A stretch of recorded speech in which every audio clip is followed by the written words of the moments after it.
Petri डिशमध्ये म्हणजे प्रयोगशाळेमध्ये एक जी काचेची डिश असते त्या डिशमध्ये ब्रेस्ट कॅन्सरच्या प्रत्यक्ष सेल्स ठेवल्या आणि त्या सेल्सवरती या जवसाची पावडर जी असते ती स्प्रिंकल केली आणि आश्चर्य म्हणजे दुसऱ्या दिवशी या पेशींची वाढ मोठ्या प्रमाणावरती खुंटलेली दिसून आली। जवसामध्ये वेगवेगळ्या प्रकारचे एक फायटो इस्ट्रोजेन्स असतात आणि हे इस्ट्रोजेन्स जे आहेत हे शरीरातलं जे इस्ट्रोजन आहे त्याच्या विरोधामध्ये काम करतात आणि त्यामुळं विशेषतः ब्रेस्ट कॅन्सरच्या बाबतीमध्ये या पद्धतीने सुद्धा जवस हे काम करत असतं। नियमित 2 ते 3 चमचे या प्रमाणामध्ये 3 महिने जवसाचा जर वापर आहारामध्ये जर ठेवला तर आपलं ब्लड प्रेशर हे सिस्टॉलिक ब्लड प्रेशर 15नी आणि डायस्टॉलिक ब्लड प्रेशर हे 7 काउंटनी कमी होतं।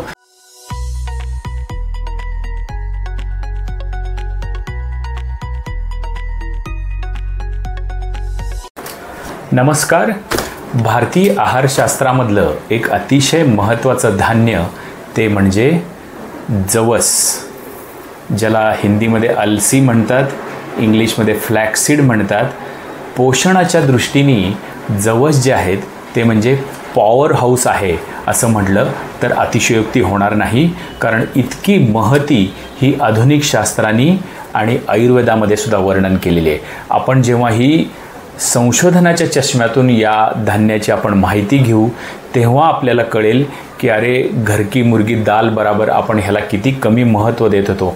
जेव्हा आपल्याला समजेल की cancer, diabetes, heart disease, cholesterol, dementia अशा अनेक जे महाआजार म्हणले जातात की जे मानवजातीपुढे यक्षप्रश्न म्हणून उभा राहिलेले आहेत, या सर्व आजारांवर केवळ प्रतिबंधात्मक नाही तर चिकित्सा म्हणून सुद्धा प्रत्यक्ष आजार झाल्यावर कसे याचे उपयोग होतात याच्यावरती एक अभिनव असं संशोधन झालेलं आहे। एक आजार आपण घेऊया तर सध्याच्या काळामध्ये अतिशय मोठं विक्राळ स्वरूप धारण केलेला आजार म्हणजे कॅन्सर।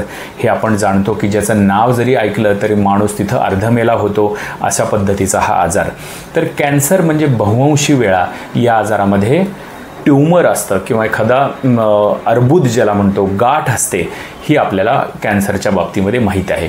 तर ही गाठ म्हणजे जणू एखादा बकासूर जसा असतो तशी या गाठेची किंवा कॅन्सरच्या ज्या ट्यूमर सेल्स असतात ह्यांची प्रचंड मोठी भूक असते, कारण त्यांना अल्पावधीतच खूप मोठं स्वरूप धारण करायचं असतं आणि या पेशींवर कुठलंही निर्बंध नसतात। शरीराची जी एक आज्ञावली असते ती पूर्ण धुडकावून शरीरामध्ये हैदोस पैदा करणं आणि वेगवेगळ्या ठिकाणी गाठी तयार करणं असं या कॅन्सरचं स्वरूप असतं। तर हे जे काही काम आहे हे काम होण्यासाठी त्याला वेगवेगळ्या रक्तवाहिन्यांचं जाळं निर्माण करावं लागतं, कारण पोषण शेवटी हे आपल्या शरीरातनंच घेतं। तर हा एक परावलंबी अशा पद्धतीचा ट्यूमर असतो, आपल्या शरीरातनं हे पोषण खेचून घेत असतं। तर जसं एखाद्या पाईपलाईन नदीमध्ये टाकलेल्या असतात आणि तिथून त्याचं पाण्याचं शोषण होत असतं, तसं ह्या ट्यूमर जे असतं हे शरीरामध्ये वेगवेगळ्या भागांमध्ये जिथं जिथं ते प्रस्थापित होतं तिथं तिथं रक्तवाहिन्या निर्माण करतं आणि तिथून त्याचं पोषण सुरू होतं। तर ह्या रक्तवाहिन्या निर्माण होण्यासाठी एंडोस्टॅटिन नावाचं एक महत्त्वाचं प्रोटीन आहे, हे शोधलं गेलेलं आहे की हे प्रोटीन रिस्पॉन्सिबल असतं की ज्याच्यामुळे वेगवेगळ्या प्रकारच्या रक्तवाहिन्यांचं जाळं निर्माण होतं। आणि मित्रांनो, हे जे जवस आहेत हे जवस प्रत्यक्ष या प्रोटीनच्या विरोधात काम करतं। म्हणजे हे एंडोस्टॅटिन प्रोटीन जे आहे याची मात्रा मोठ्या प्रमाणावरती जवस आपल्या शरीरामध्ये कमी करतं आणि त्यामुळं त्या ट्यूमरची एका पद्धतीने उपासमार व्हायला लागते आणि ते ट्यूमर श्रिंक व्हायला मदत होती। त्यामुळं असे प्रयोग झालेले आहेत की पेट्री डिशमध्ये म्हणजे प्रयोगशाळेमध्ये एक जी काचेची डिश असते त्या डिशमध्ये ब्रेस्ट कॅन्सरच्या प्रत्यक्ष सेल्स ठेवल्या आणि त्या सेल्सवरती या जवसाची पावडर जी असते ती स्प्रिंकल केली आणि आश्चर्य म्हणजे दुसऱ्या दिवशी या पेशींची वाढ मोठ्या प्रमाणावरती खुंटलेली दिसून आली। तर अशा पद्धतीचे अत्यंत उत्साहवर्धक परिणाम हे प्रयोगशाळेमध्ये दिसून आलेले आहेत। त्यामुळं विशेषतः महिलांना ही गोष्ट मी सांगू इच्छितो की महिलांनी आपल्या आहारामध्ये जवसाचं प्रमाण हे नक्की नियमित प्रमाणामध्ये जास्त प्रमाणामध्ये ठेवलं पाहिजे, कारण केवळ प्रतिबंधात्मक नाही तर प्रत्यक्ष ब्रेस्ट कॅन्सरची सुद्धा तीव्रता किंवा मेटास्टासिस शरीरामध्ये वाढू नये यासाठी जवस आपल्याला मदत करत असतं। जवसामध्ये वेगवेगळ्या प्रकारचे एक फायटो इस्ट्रोजेन्स असतात आणि हे इस्ट्रोजेन्स जे आहेत हे शरीरातलं जे इस्ट्रोजन आहे त्याच्या विरोधामध्ये काम करतात आणि त्यामुळं विशेषतः ब्रेस्ट कॅन्सरच्या बाबतीमध्ये या पद्धतीने सुद्धा जवस हे काम करत असतं. त्याचप्रमाणे दुसरा महत्त्वाचा की जो मॅक्सिमम डेथ अकाली ज्याच्यामुळं जे होतात तो म्हणजे हार्ट डिसीज. तर हार्ट डिसीजमध्ये सुद्धा ट्रायग्लिसराईड कमी करणे, कोलेस्ट्रॉल कमी करणे आणि यांचा सगळ्यांचा परिणाम पुढे जाऊन जेव्हा हे शरीरामध्ये घटक वाढतात तेव्हा ॲथेरोस्क्लेरोसिस होणे, प्लाक होणे, हार्ट ब्लॉक होणे आणि त्यामुळे हार्ट अटॅक येणे, मेंदूमध्ये स्ट्रोक निर्माण होणे, या ज्या घटनांची जो काही क्रम असतो हा सगळा थांबवण्यासाठी जवस आपल्याला मदत करत असतं. कारण जवसामध्ये लिग्नॅन नावाचे काही घटक आहेत. हे सगळे घटक प्रो इन्फ्लेमेटरी म्हणजे शरीरामध्ये सूज निर्माण करणारे जे घटक आहेत त्याच्या विरोधात काम करत असतात आणि त्यामुळं रक्तवाहिन्यांमध्ये काठिण्य निर्माण होणे, कडकपणा निर्माण होणे आणि पुढे जाऊन हार्ट अटॅक किंवा स्ट्रोक यासारख्या घटना होणे या सगळ्याला अटकाव जवस करत असतं. कोणत्याही हृदयविकाराची सुरुवात ही बहुधा हायपरटेन्शन किंवा वाढलेला रक्तदाब याच्याने होत असते.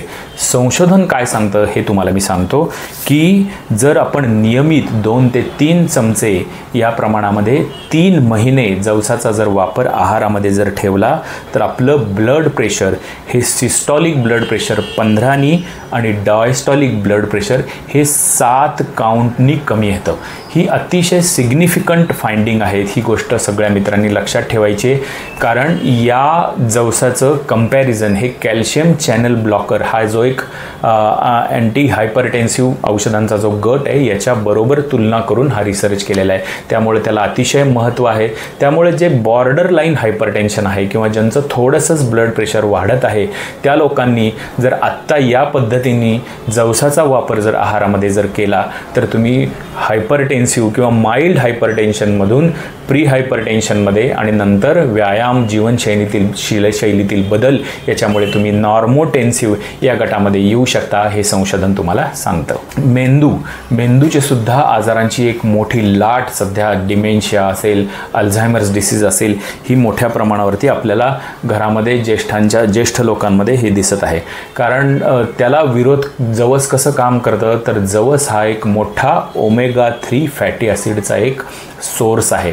आपल्याला माहिती की फॅटी ॲसिड हे काही वाईट असतात तसे गुड फॅटसुद्धा असतात. आपल्या आहारामध्ये त्यांचा समावेश हा जरूर असणं गरजेचं आहे. तर यामध्ये ओमेगा 3 फॅटी ॲसिड जे आहे हे मुख्य मेंदूच्या पेशींचं जे कव्हर असतं ते बनवण्यामध्ये याचा रोल होत असतो. त्यामुळे जवस खाल्ल्याने तुम्ही एका प्रकारे मेंदूच्या पेशींचं आरोग्य सुधारत असता. त्याचप्रमाणे स्मृतिवर्धन, स्मरणशक्ती टिकून ठेवणं, त्याचप्रमाणे मेंदूची झीज थांबवणं ही सगळी कामं जवसामध्ये अतिशय वेगवेगळ्या प्रकारची ही अँटीऑक्सिडंट्स भरपूर भरलेली आहेत.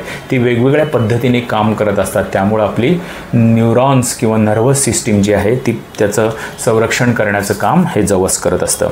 पचन संस्था आपल्याला माहिती की वेगवेगळ्या पदार्थांमध्ये काही फायबर्स जे असतात, काही असतात हे विद्राव्य असतात, काही अविद्राव्य असतात. तर यातले हे जे फायबर्स आहेत हे विरघळणारे म्हणजे विद्राव्य जे तंतुमय पदार्थ आहेत हे जवसामध्ये असतात. तर त्याच्यामुळं होतं काय तर कोलेस्ट्रॉल किंवा फॅट किंवा शुगर हे जे शरीराला वेगवेगळ्या आजारांना बळी पाडणारे जे घटक आहेत त्याचं शोषण मूळ आपल्या आतड्यातूनच कमी करायला जवस हे आपल्याला मदत करत असतं या विरघळणाऱ्या तंतुमय पदार्थांमुळे. त्याचप्रमाणे याच्यामुळं पोट भरल्याची सुद्धा भावना लवकर होते. त्यामुळे जे अतिरिक्त खाणं जे आहे, ओव्हर इटिंग जे आहे, कॅलरीज शरीरामध्ये जास्त घालणं जे आहे, ह्या सगळ्या गोष्टी या जवसाच्या आहारामध्ये आपला जर समावेश असेल तर त्याच्यामुळे कमी होतं. आयुर्वेद याच्यामध्ये काय सांगतो हे सुद्धा पाहणं महत्त्वाचं आहे. आयुर्वेद हे आपल्याला माहिती की त्याची परिभाषा ही वात, पित्त, कफ किंवा पंचमहाभूत या स्वरूपामध्ये असते.